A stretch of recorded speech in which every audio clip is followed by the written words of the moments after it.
no son los de Dios, sino los de los hombres. Hermanas, empecemos el tema. Esta era la introducción. Quiere decir que el problema no está en que Dios diga no. El problema está en entender la razón última por la cual dice Dios no. Primero pensemos que el Dios en el que nosotros creemos, y lo decimos en el credo, creo en Dios. ¿En Dios qué? Padre. El Dios al que nosotros adoramos piensa también como un Padre. Levante la mano los que somos padres aquí. Baje. Padre y madre, no importa. Padre y madre. ¿Sí? Hay madres que son a todo padre y hay padres que son a toda madre. Bueno, levante la mano los padres o madres que alguna vez le han dicho no a sus hijos para su bien. Ah, ¿verdad? ¿Y qué han dicho yo a mis hijos? Les digo, cuando les digo no, en esta casa manda el que paga las cuentas. Y les digo yo, ¿y quién paga las cuentas? Vos. Entonces, ¿quién manda? Vos. Entonces van a hacer la voluntad de quién? La tuya. Claro, uno a veces tiene que decir no, porque no se puede, porque no conviene, porque es para bien de ellos, ¿no es cierto? Entonces, ¿por qué andamos preguntándole a Dios y vos por qué nos decís no? Y Dios te va a decir, ¿quién paga las cuentas? ¿Sí? ¿Quién hizo el mundo? Vos. ¿Quién manda? Vos. ¿No es cierto? ¿Qué nos toca decirle a Dios? Tuyo es el reino, tuyo es el poder y la gloria por siempre, Señor. ¿No es cierto que debemos de decir así? Por eso entonces nosotros tenemos que empezar a encajar en el proyecto de Dios para que lo entendamos. Yo no entendí esto hasta que una vez me entrevisté con Monseñor Rivera y Damas. Estaba yo dirigiendo en aquel entonces un hogar, que ahora son los hogares Crea María Auxiliadora. Y resulta que cuando yo estaba al frente de este hogar, tuve que expulsar a un chico porque el muchacho no entraba en el proceso, no encajaba. A los días recibía llamadas en el teléfono y como tenía contestadora, las llamadas decían: maldito, te vas a morir, vas a ver, vas a encontrarte estripada a tu hija, y cosas así me decían. Yo se las estoy cantando el costo, pero en aquel momento yo colgaba así. Era terrible recibir ese tipo de mensajitos. ¿Sí? Ahora, gracias a Dios, ya no le llaman mucho por teléfono, papelitos le dejan debajo de la puerta. Pero resulta que estaba con el señor obispo y me comentaba, o me preguntaba a él, y Jimmy, ¿qué tal vas con el ministerio? Bueno, bien, monseñor, solo tengo un temor por ahí. Le dije, ¿así? ¿De qué se trata? Me dice. Pues fíjese que pasa esto, hay un muchacho que me amenaza a muerte y esto y lo otro. Y él solo me oía. Cuando terminé de hablar me dijo: vaya, ya vamos a tener otro mártir en la iglesia. Y yo me quedé desconcertado. Yo esperaba que me dijera: no, hijo, cuídese, tenga cuidado, mire, ya no siga eso. Sino que me dijo: ya vamos a tener otro mártir. En ese momento entendí que nuestros obispos y sacerdotes piensan en el más allá, no en la vida terrenal. La vida del creyente está en lo trascendente, no en lo temporal. Claro, el que piensa en lo temporal empieza a tener una visión miope de la vida, porque solo ve mi casa, mi trabajo, mi carro, todo por lo que yo he vivido, por nada. Así me tocó aconsejar a una señora. Estaba en depresión y le digo: ¿qué le pasa, hermano? Ah, hermano, perdí mi casa. Era toda mi vida, la dejé ahí. ¡Wow! ¿Y cuánto le costó su casa? $50,000. O sea, su vida vale $50,000. ¡Qué poco se valora, hermana! Le dije.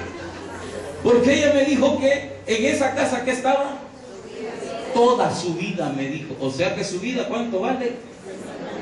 $50,000. Ya ve que tenemos una visión miope de la vida, porque nos preocupamos más por lo temporal. ¿Cuándo amanecemos nosotros afligidos? Dios mío, tengo que salvarme, tengo que empezar a ser santo para salvarme. ¿Cuándo amanecemos así? Al contrario, despertamos y me he apagado la luz, la casa me la van a embarcar. ¿Verdad que así nos despertamos? Quiere decir que lo que más nos preocupa, ¿qué es? ¿Lo temporal o lo trascendental? Lo temporal. Y nos sentimos mal cuando a lo temporal Dios nos dice no, porque no entramos en su proyecto. Hay que decir que hay que entender a las personas. Yo como consejero, como psicólogo, tengo que entender, hacer rapport con la gente para entender lo que le pasa y poderle aconsejar. Es duro oír testimonios como el de la hermana Rocío, que perdió a su esposo, ni Dios lo quiera perder a un ser querido. Es duro, pero a todos nos ha de llegar ese momento, ¿no es cierto? En ese momento hay que decir: Señor, que sea tu voluntad, no la mía. ¿Qué hacer entonces cuando pareciera que Dios nos dice no? Primero, lo que hizo la Virgen María. A la Virgen María le dijeron un no, porque pareciera que ella tenía un proyecto, y ese proyecto era hacer una familia. Se había comprometido con un hombre llamado José. De repente le dice Dios, y mire, la teología bíblica nos enseña que Dios nunca te pide permiso. Jamás. Jamás Dios va a llegar: disculpa, Iván, ¿te gustaría ser músico? Jamás. Su servidor estaba estudiando ingeniería eléctrica, segundo año, en la UTA. Misión imposible. Ahí estaba yo, estudiando, ¿sí? Despestañándome, ni las tengo, ya casi se me caían todas. Me acuerdo que estaba empezando a sacar los primeros goles, porque había un examen final en el segundo año de química, que si yo no sacaba 7, me ponchaba. Y yo la química la amo tanto como los comunistas a los derechistas. Así amo la química. Pues resulta que en esa ocasión yo estudié química, casi me da derrame estudiando química. Casi. Y le pegué a ese examen final a 9. Pero ese día casi salgo en coma de la universidad. Llego donde mi sacrosanto padre, que le tenía que enseñar notas todavía, la vio así de reojo y me dijo: váyame, a ver cuándo me trae el diezmo. Daban ganas de metérselo en la boca al Señor. Pero un día el Señor Padre Dios me dijo: hasta aquí, ahora quiero que hagas otra cosa, que te dediques a mí. Y hasta cambié de carrera. No voy a dar el testimonio porque es un poco largo, pero cambié de carrera a una carrera parecida, de profesorado en ciencias religiosas. Antes era ingeniero eléctrico, ahora iba a ser profesor en ciencias religiosas, algo afín, ¿verdad? Ya se habrán imaginado la alegría, el gozo y el orgullo que sentía mi familia, ¿verdad? Por ese cambio, ¿verdad? Bueno, pues resulta que me cambio a eso. Había estudiado ingeniería eléctrica porque yo no quería leer, a mí no me gustaba leer. Pues ahora en teología había que leer todo un montón de cosas, un montón. Y tengo que pasar leyendo. Si no, ¿cómo me les paro aquí y les hablo? Pues, ¿no es cierto? Pues resulta que el Señor cambió mi vida. A la Virgen María también se la cambió. Ella tenía sus proyectos y Dios le dijo: no, vas a ser mamá. Y así lo dice San Lucas 1:26. Vas a ser madre y tendrás un hijo al que le pondrás por nombre Jesús. No le dijo: disculpa, Mari, yo no sé si me quisieras hacer un favor. ¿Verdad que no le dijo así? ¿Cómo le dijo? Vas a ser mamá y vas a tener un hijo al que le pondrás Jesús. Y hasta el nombre le dijo, ni chance de eso le dio. La Virgen decía: a lo mejor, si tengo un hijo le voy a poner José como su papá. Pero Dios dijo: no, se va a llamar Chusito, Jesús. Y la Virgen solo oía al ángel. Y le contaba el rollo el ángel: él será llamado Hijo del Altísimo, y con razón lo llamarán Hijo de Dios, y su trono superará el trono de David, su siervo, y que no sé cuál. Y la Virgen, ¿alguna pregunta?, le dijo el ángel. Sí, una. ¿Y cómo va a ser si yo todavía nada que ver? Ya voy a ser madre si apenas estamos empezando con José este volado. ¿Se da cuenta cómo es Dios? Bueno, le dijo el ángel: no temas, el poder del Altísimo te cubrirá con su sombra, por eso el que ha de nacer será llamado Santo. Ok, dijo la Virgen.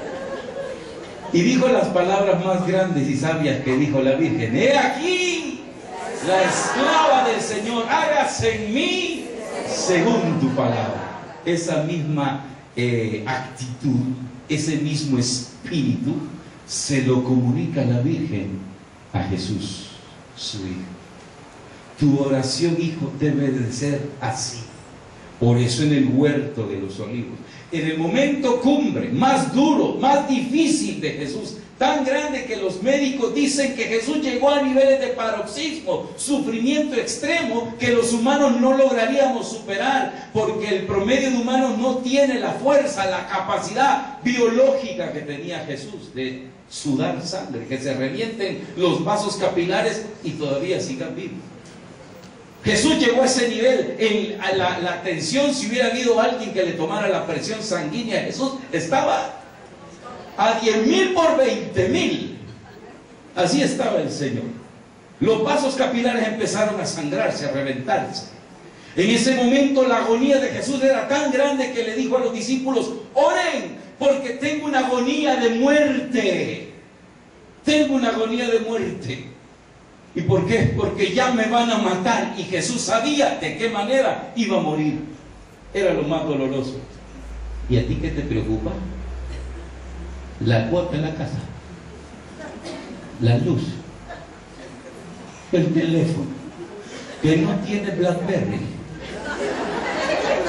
Eso te preocupa. ¿Te das cuenta? Y le dices al Señor: Señor, si me das BlackBerry, te prometo que me porto bien. Y Dios desde el cielo hace esta cara. ¿Sí? Tengo una angustia que es de muerte, le dijo Jesús a los discípulos.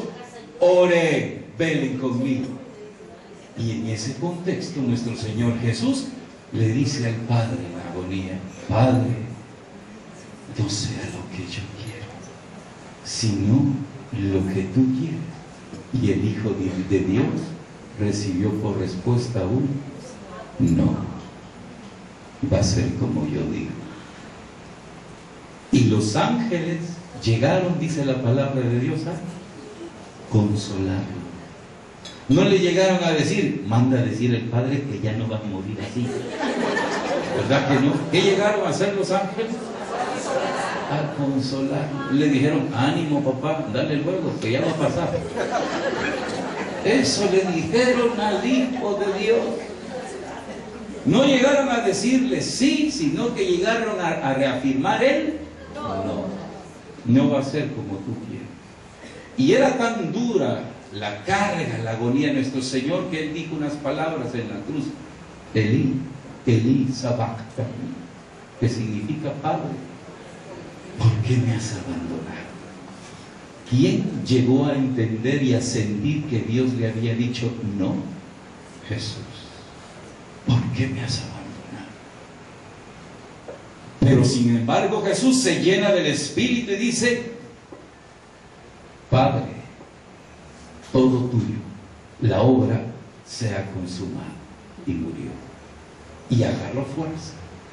¿Qué tenemos que hacer los cristianos ante la realidad tan rotunda de los no en nuestra vida?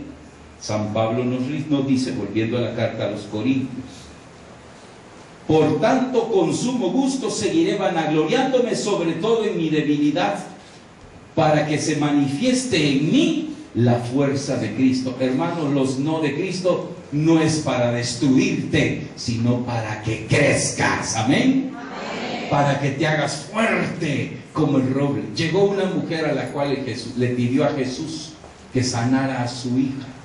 una sirofenicia, y le dijo: te he traído a mi hija que padece un espíritu inmundo.